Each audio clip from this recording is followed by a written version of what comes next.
تعالوا نعمل مع بعض بقى الملوخيه الخضراء، اساس بقى الاكلات بتاعتنا الجميله. تعالوا نعملها مع بعض بقى، الطريقه سهله جدا وحلوه جدا. شايفين بقى السمك بتاعها الجميل، بصوا شايفين لونها وشايفين بقى سمكها.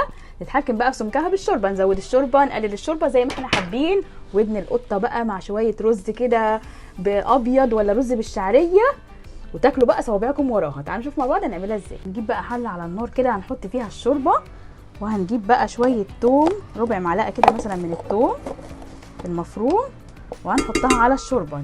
الخطوه دي مهمه جدا، بتخلي بقى الملوخيه والشوربه بتاعتها طعمها حلوه جدا. وهنحط كمان نص معلقه من الكزبره الناشفه، وهنقلب كده ونسيبهم بقى يغلوا مع بعض.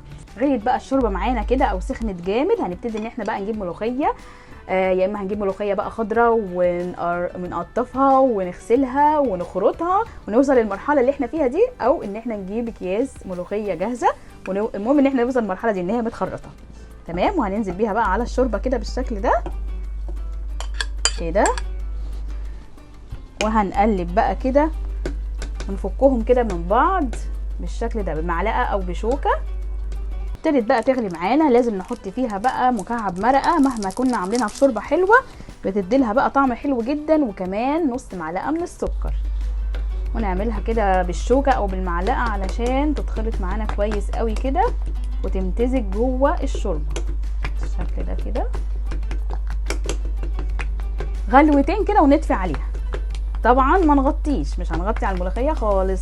هنبتدي بقى ننقلهم بقى، خلاص نشيلها على جنب، ونبتدي بقى نعمل الطشه الحلوه بتاعتنا. شويه سمنه كده، سمنه بلدي بقى كده، ايه نحط يعني بكرم كده شويه، معلقتين كده حلوين تمام. وهنحط بقى نص معلقه برده من الثوم، اللي حابب يزود يزود، بس لو حد بقى خايف على القولون بتاعه ما يحطش ثوم كتير بالشكل ده كده لحد ما ياخدوا كده اللون ذهبي خفيف. نبتدي بقى نحط الكزبره، ما نحطهاش على طول من دلوقتي. هنحط بقى الكزبره، معلقتين كده من الكزبره.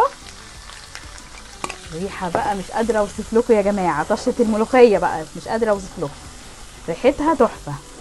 هنقلبها بقى لحد ما تاخد معانا لون ذهبي بقى غامق شويه كده، عشان بقى تبقى متحمصه كده وطعمها فظيع. مرت بقى معانا باللون ده، نبتدي بقى ننزل بيها، ولازم نعمل كده بالشكل ده كده ونقلب.